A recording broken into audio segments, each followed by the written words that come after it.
วิดีโอกันเลยเนาะวิดีโอนี้จะมาแนะนำฟังก์ชันผู้ปกครองเนาะซึ่งว่าผู้ปกครองนี้ก็สามารถเพิ่มลบแก้ไขได้เนาะโ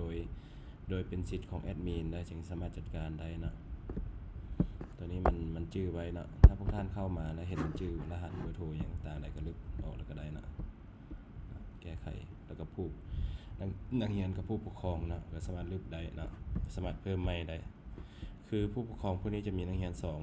4 6 คนเนาะผู้ปกครองผู้นี้จะมีนักเรียนลูกหลานของตัวเอง4 คนเนาะเปิดปิดใช้งานได้เนาะกับเบื้องรายละเอียดได้เนาะข้อมูลเนี่ยนะเพิ่มใหม่พวกท่านก็สามารถเพิ่มใหม่ได้หรือพวกท่านมีข้อมูลอยู่ในตาราง Excel กลับมาให้พวกเราจะ import ให้เลยเนาะถ้าว่าเป็นระบบใหม่นะเวลาพวกเรา import จะ import ได้เหมือนทางผู้ปกครองนักเรียนเนาะแล้วก็ครูอาจารย์ได้เลยเนาะเราบ่จำเป็นต้องได้มาพูดคืนเนาะตัวนี้เนาะคือในกรณีที่ว่าพวกท่าน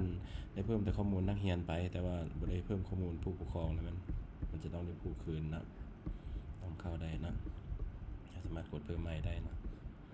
ข้อมูลผู้ปกครองก็ตามนี่นะเบอร์โทรรหัสผ่านเพื่อใช้ระบบนะใช้แอปนะ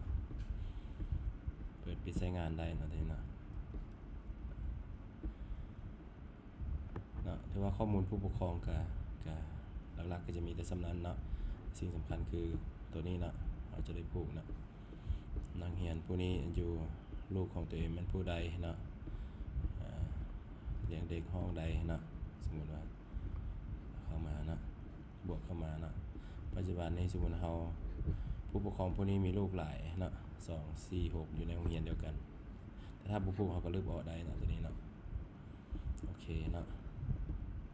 จะแก้ไขแล้วก็ลบก็คล้ายๆคือการข้อมูลครูอาจารย์นักเรียนเนาะจะขอบใจ